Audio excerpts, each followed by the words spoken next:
बिस्मिल्लाहिर्रहमानिर्रहीम। इस्लाम में सबसे ज्यादा दोहरा बाबरकत महीने रमजान में वफात पा जाए तो उसकी रूह के साथ क्या होता है? बिस्मिल्लाहिर्रहमानिर्रहीम। इस्लाम में सबसे ज्यादा बाबरकत और रहमतों वाला महीना समझा जाता है।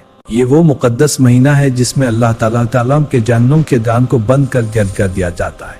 इस महीने में हर नेक अमल का अजर कई गुना बढ़ा दिया जाता है। इसीलिए बहुत से लोगों के दिल में ये सवाल पैदा होता है कि अगर कोई इंसान रमजान के मुकद्दस महीने में वफात पा जाए तो उसकी रूह के साथ क्या होता है, इसका मकाम क्या होता है और उसकी रूह कहां जाती है।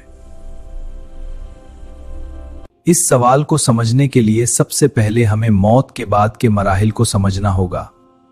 इस्लाम के मुताबिक जब किसी इंसान की मौत का वक्त करीब आता है तो अल्लाह ताला फरिश्तों को भेजता है जो उसकी रूह कब्ज करते हैं। अगर मरने वाला नेक और मोमिन हो तो उसके पास रहमत के फरिश्ते आते हैं और उसकी रूह को निहायत नरमी और सुकून के साथ निकालते हैं। ए अल्लाह माफ कर दे, अब माफी का वक्त नहीं, मुझे बचा लो अज़ाब के लिए। और उसकी रूह को सख्ती के साथ कब्ज किया जाता है। रमजान का महीना रहमत और मगफिरत का महीना है। इसीलिए जो लोग इस महीने में वफात पाते हैं उनके बारे में उलमा और बुजुर्गान दीन ने लिखा है कि अल्लाह ताला उन पर खास करम फरमाता है। अक्सर लोग ये समझते हैं कि रमजान में वफात पाने वाला हर शख्स सीधा जन्नत में चला जाता है। हालांकि इस्लाम का असल अकीदा यह है कि हर इंसान का फैसला उसके अमाल के मुताबिक होता है। लेकिन यह भी हकीकत है कि रमजान में वफात पाना एक बड़ी सादत और खुशनसीबी समझाता है। जब कोई मोमिन रमजान के दिनों में वफात पाता है तो सबसे पहला मरहला रूह के कब्ज होने का होता है। रवायात में आता है कि नेक इंसान की रूह को फरिश्ते सफेद और खुशबूदार कपड़े में लपेट लेते हैं और उसे आसमान की तरफ ले जाते हैं। आसमान के फरिश्ते इस रूह का इस्तकबाल करते हैं और उसके लिए दुआ करते हैं। इस रूह को इज्जत के साथ ऊपर ले जाया जाता है, यहां तक कि अल्लाह ताला के हुक्म से उसका नाम नेक रूहों के रजिस्टर में लिख दिया जाता है।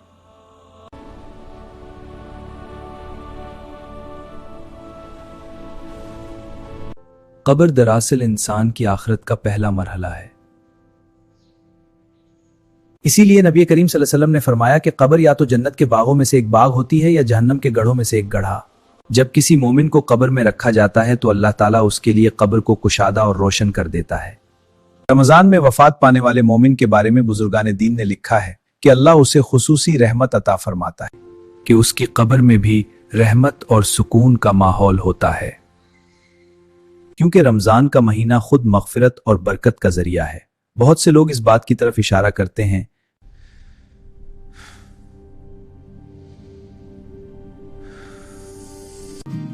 इसके लिए ये एक बड़ी खुशनसीबी होती है। रूह के बारे में एक और अहम बात यह है कि मौत के बाद रूह बरज़ख की दुनिया में चली जाती है। बरज़ख दरअसल दुनिया और आखिरत के दरमियान का एक मरहला है। यहाँ रूह अपने अमाल के मुताबिक सुकून या तकलीफ महसूस करती है। नेक रूहों को बरज़ख में आराम और राहत मिलती है, जबकि बुरे लोगों की रूहों को अजाब का सामना करना पड़ता है। रवायात में यह भी आता है कि मोमिन की रूह को कभी कभी जन्नत की सीर भी कराई जाती है। सुभान अल्लाह। और वो जन्नत के बागात और नेमतों को देखती है। बाज़ उलमा के मुताबिक नेक रूहों को परिंदों की शक्ल में जन्नत के बागों में रहने की इजाजत भी दी जाती है। ये सब अल्लाह ताला की रहमत और करम की निशानी है।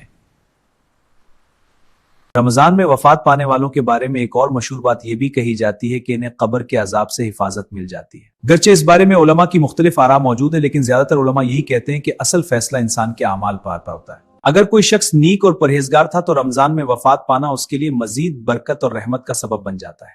इस्लाम हमें यह तालीम देता है कि इंसान को अपनी जिंदगी नेक अमाल से भर देनी चाहिए, क्योंकि किसी को नहीं मालूम कि मौत कब और किस वक्त आ जाए। बहुत से लोग रमजान में ज्यादा इबादत करते हैं, रोजे रखते हैं, कुरान की तलावत करते हैं और सदका और खैरात देते हैं।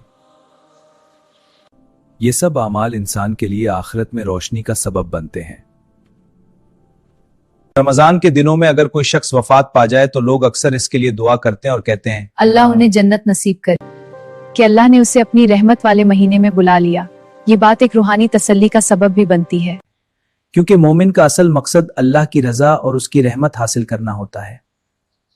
ये भी याद रखना जरूरी है कि मौत किसी भी वक्त आ सकती है, इसलिए हर मोमिन को चाहिए कि वो अपनी जिंदगी अल्लाह की इताअत में गुजारे, नमाज की पाबंदी करे, रोजा रखे, हलाल कमाई करे।